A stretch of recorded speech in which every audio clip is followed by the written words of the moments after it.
Subscribe to our YouTube channel and press the bell icon to get the latest updates. Welcome to the latest episode of Politically Correct. Today we are discussing this near obsession of the opposition parties with the RSS. Just the other day, last week actually, my colleague in Kolkata, Madhuparna Das, he got access to the CPIM review document, which talks about how the party needs to basically have its own influence in temples. The party document says, the RSS, you cannot allow the RSS to have complete control over temples. So now what the CPIM is planning is they would be going there and putting up bookshops and bookstalls. Then they would be having so-called secular-minded people on the temple management side. Now I leave it to you whether somebody who is going to temple to offer prayers, whether he would come out and buy, say, Communist Manifesto. But that's what the CPIM thinks. Then on last Saturday, you had this Bhim Army chief. He held a big meeting in a ground right behind RSS headquarters in Nagpur. And the press release said, the Bhim Army today unfurled the tricolor behind RSS headquarters. Then you come to say again, about 12 days back, you had Prashant Kishore, the election strategist, after he fell out with Nitish Kumar.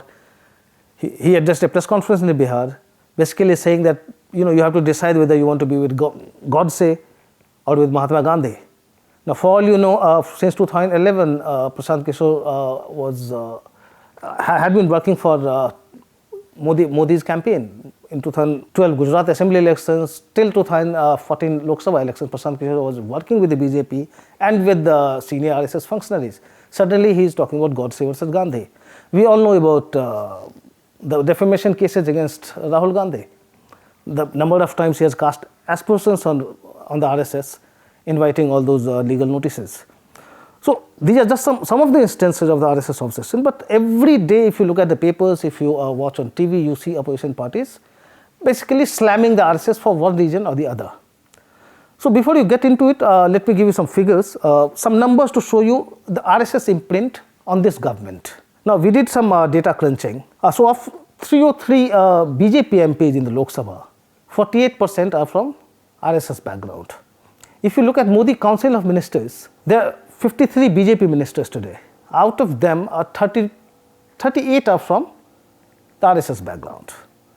So that comes to about 71% of the total strength of the Council of Ministers. In 2014, it was 62%. So even during Vajpayee time, actually, again, the data that we crunched shows us that 41 out of 66 BJP ministers were from RSS background. So of course there is imprint, and you don't have to go far to find out the regions. The Prime Minister Narendra Modi is a former RSS pracharak. Number 2 in the government, Amit Shah is from the RSS. Most of the top leaders, except you, if you discount the Finance Minister, the External Affairs Minister, the Power Minister, most of them are from the RSS. So we know the RSS imprint. But coming to the opposition, why they are obsessed? Now if you ask me, I think it's more to hide their own failures than to actually highlight some major problems with the society. Now if you ask me, the communists, they got dislodged from power in West Bengal in 2011. RSS was nowhere there then, nowhere in West Bengal. It was present, of course, but it was hardly a big factor. Mamata Banerjee dislodged the left from power in 2011, and today the CPIM is blaming the RSS for losing its influence. Come to not to Bhim Army chief actually, come to Mayawati. I mean, she is the biggest Dalit leader in UP. Now she is losing hold on Dalits, and that's how you see the emergence of new leaders. Why is she losing hold? Because she could never cater to the aspirations of Dalits.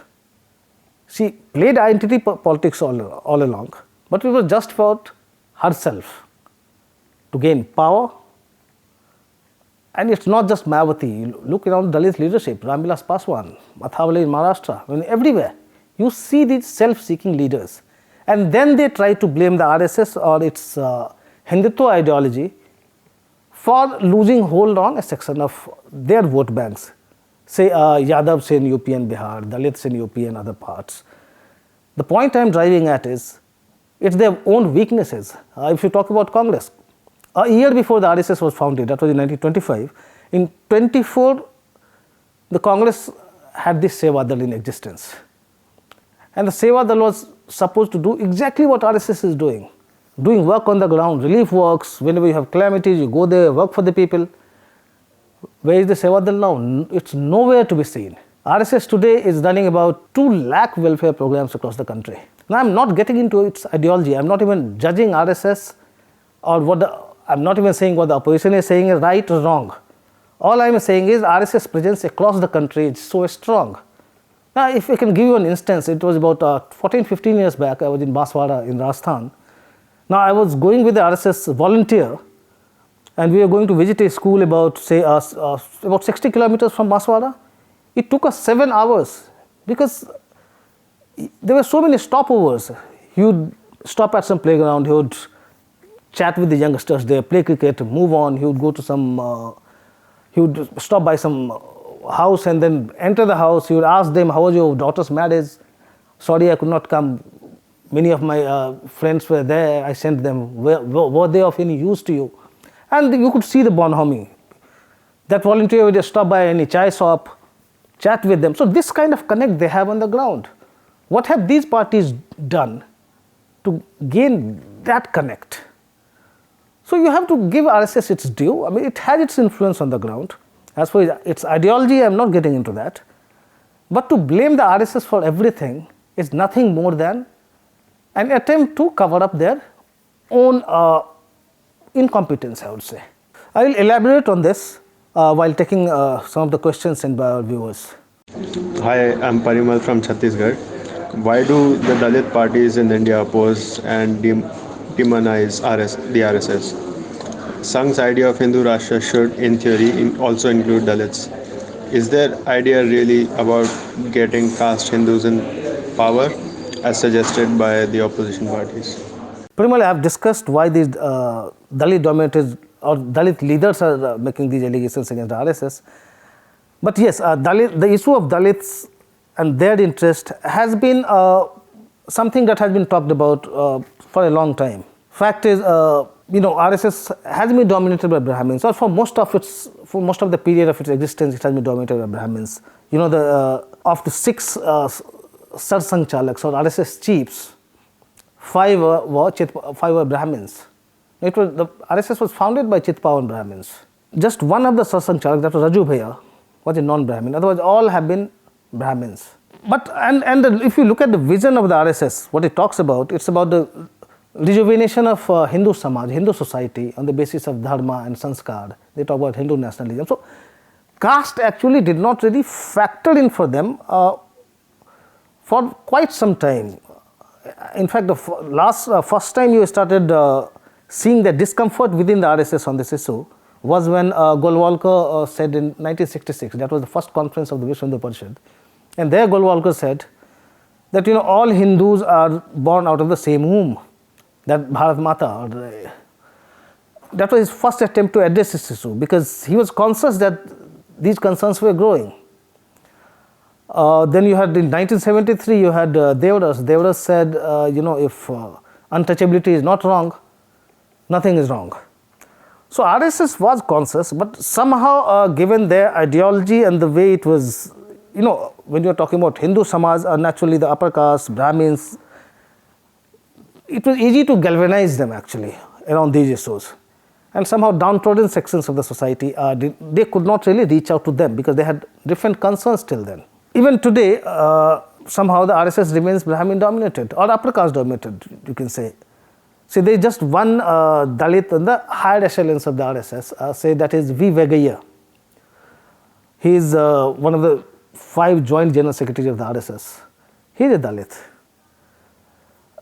But for the last several years, you see a very conscious attempt by the RSS to basically reach out to them. Now, for instance, they have this VHP actually, if you ask me, VHP was founded with the objective of, working against untouchability, working for equality on the ground, working for the people there. But somehow it has got deviated. Somehow there is a massive deviation in what it was founded for and what it is today.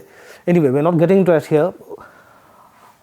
The latest actually what we heard, I think something that might have actually prompted you to ask this question.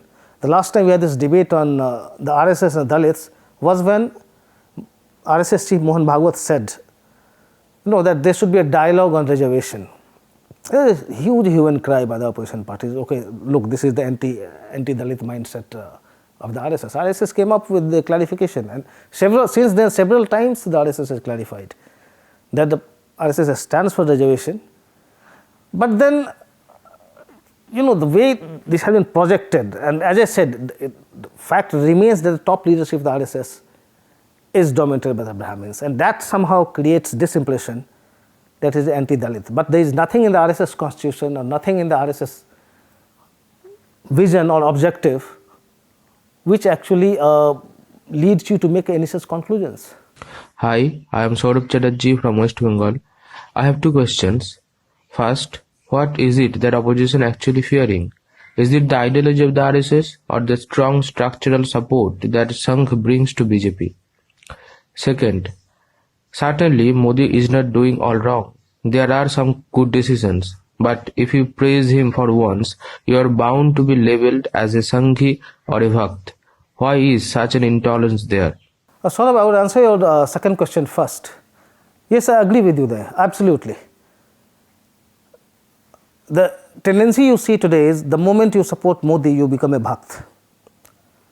For the opposition, of course. And then you are kind of rogered for all your views. So, of course, Modi has done a lot of good work. I myself, I may not agree with his economic policies and many other things. But there are many, many good things that this government has done, and you must acknowledge. You cannot be just dismissed as Bhakt just because you are trying to be objective. As for your first question, what is it that the opposition fears in RSS? You said ideology or the structure. I would say both, but let me qualify it. When I talk about ideology as the RSS stands for, I'm not saying the ideology that RSS people practice. I'm not saying RSS people like all of them, but a section of the RSS people practice on the ground. Now, if you ask me what is Sadhvi Pragya Thakur, now she also claims to be a follower of the RSS ideology, and then opposition would pounce on her. Okay, this is what is RSS all about. If you hear Union Minister say Giriraj Singh, or if you heard say Pavesh Verma here or Anurag Thakur, they all claim to be the propagators of the RSS ideology, and what they say actually ends up damaging the RSS. So when we talk about ideology, I don't think they are actually scared of ideology as they stand for. A structure, of course, as I said, RSS runs about 2 lakh welfare programs across the country. They have 70,000 shakhas or camps happening in the country every day, across the country. They have 4,000 pracharaks who are not staying with the family. Now, as a friend tells me, one RSS friend, like pracharaks are like postcards without addresses. So they are totally committed to the cause of the RSS. So that kind of network the RSS has. You go to anywhere in the country you go today, you see RSS people active there. You may have differences over their functions or the objective they are pursuing on the ground, but then their expansion is for all to see. None of the political parties today have that kind of base on the ground. And so this structural support that the RSS provides to the BJP, which the opposition parties are really fearful. As for the ideology, well, RSS talks about nationalism, RSS talks about Hindu Smita, Hindu Rashtra. Now, if there are communal overtones which you find in some ideologues' pronouncements, that's a different thing. But which opposition party do you think is opposing this idea of Hindu Rashtra or nationalism? Interpretation of Hindu Rashtra as has been presented by some of the ideologues, that you can find fault with them. But as for the term, because if you ask some RSS people what is Hindu Rashtra, how do they define Hindu? They would say anybody who is loyal to Bharat Mata, who believes in the idea of India, is a Hindu. It has nothing to do with religion. Now, you or I cannot really argue over this point, nor can the opposition parties.